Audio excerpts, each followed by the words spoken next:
Futsal üzrə Azərbaycan çempionatının 1-ci divizionunda 23-cü turun oyunları keçirilib. Gəncənin Kəpəz komandası bu tur çərçivəsində Spartakla qarşılaşıb. Turnir cədvəlində qonşu olan rəqiblə görüş Kəpəz üçün asan keçməyib. Spartak oyun boyu Gəncəlilərə müqavimət göstərməyi bacarıb.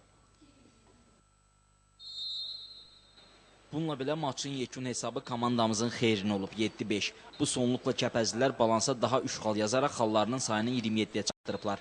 Ümumiyyətlə isə çempionatda heç hissəsi olmayan Gəncə klubu 9 qələbə qazanmaqla 14 dəfə meydanı baş aşağı tərk edib. Bu isə heç də yaxşı nəticə kimi qəbul oluna bilməz.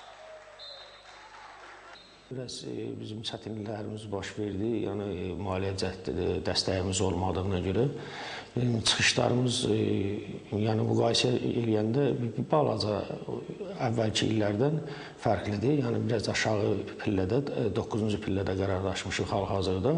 O qədər də qənaət bəxş mən hesab etmərəm, çünki maliyyə dəstəyimiz yoxdur bizim. Komandanı toparlamaq biraz çətinlik çəkir. Kəpəzin gələcəklə bağlı arzuları növbəti mövsümdən elitada çıxış etməkdir. İnşallah gələcəkdə yəqin ki, bir nəfər, bir şirkətmi, bir müəssisəmi bizə normal qaydada bizə maliyyə dəstəyi verərsə, biz hazırıq yüksək liqada oynamağa. Bizim necə deyərlər, 4 illik bizim praktikamız var. Biz çalışarıq ki, yaxşı oyunlar göstərək. Nəticədən və hansı liqada çıxış etməsindən asılı olmayaraq komandanın ümumi məqsədi Gəncəni Azərbaycan futzalında daim təmsil etməkdir. Bir nömrəli vəzifəmiz bizim, biz özümüz öz qarşımıza qoymuşuq bu məqsədimiz odur ki, yəni ki, Kəpəz Gəncəni təmsil eləyir.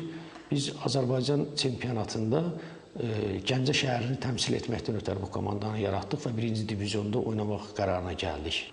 Nə qədər ki, Xəmsə fan klubu yaşayır, yəni fəaliyyətini davam etdirəcəkdir.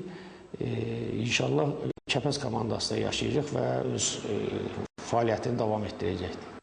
Nəzərinizə çatdıraq ki, komandanın heyətində Bakıda təhsil alan tələbələr, eləcə də müxtəlif peşə sahələrində çalışan gəncəlilər yer alıb.